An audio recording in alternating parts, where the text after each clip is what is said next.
March 15th, 2019, 50 people were shot dead and 48 more were injured at a mass shooting in Christchurch.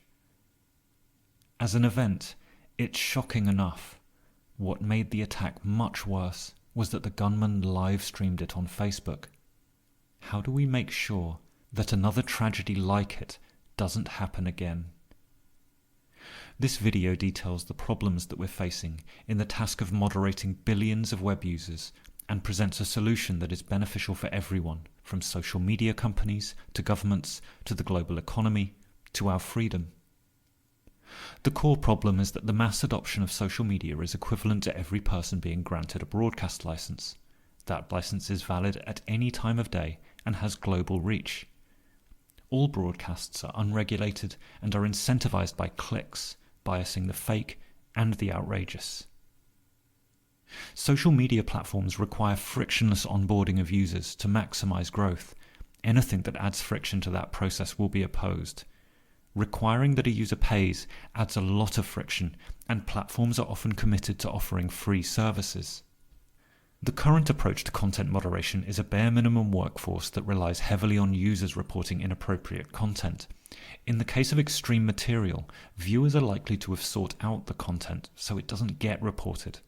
Facebook has thousands of content moderators that cost hundreds of millions of dollars every year, and they would require tens of thousands more to effectively moderate their platform.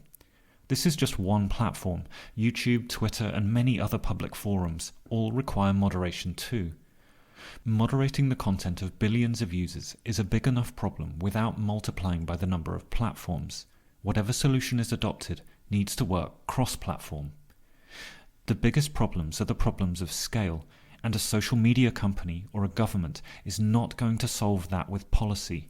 Governments are in danger of implementing reactionary policies that reduce profits, unnecessarily limit freedoms, and reduce the effectiveness of modern technologies. They are in danger of doing all this and failing to address the problem. Enforcing a delay to live streaming, for instance, will do nothing to address the scale of the problem, and the scale is only getting bigger. Another tragedy would be just around the corner, and freedoms would have been restricted with no benefit. The world is clearly becoming more extreme, and what's needed now is more trust in governments, not less. Governments need to be seen to be the good guys. They are, after all, the only institutions that are supposed to be on our side. Let's think about the problem from its core, that everyone has been granted a global broadcast license. Given how powerful media is, there's something that seems a little absurd about such a general privilege. One global broadcast license with every free Facebook account. Consider limiting this power for a second. One personal broadcast license with every free Facebook account. That is, I can live stream within my personal network without restriction.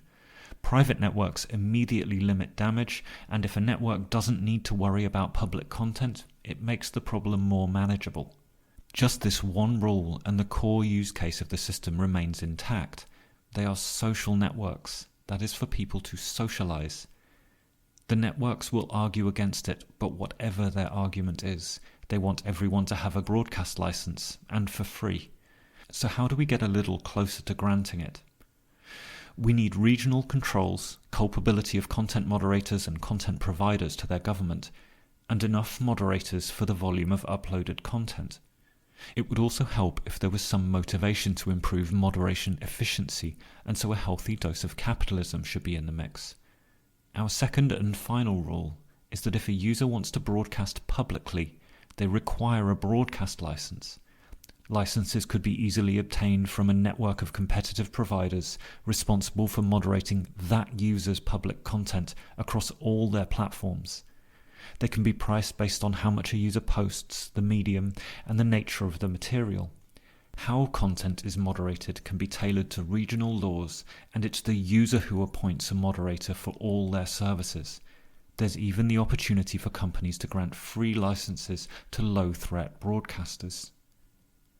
Any changes from the user perspective are invisible. Social media companies need only verify a few kilobytes of data.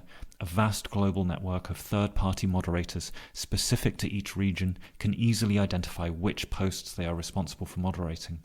Anyone who believes that this is technically impossible or comes at a high communications cost is unfamiliar with progress in the field of cryptography called verifiable claims.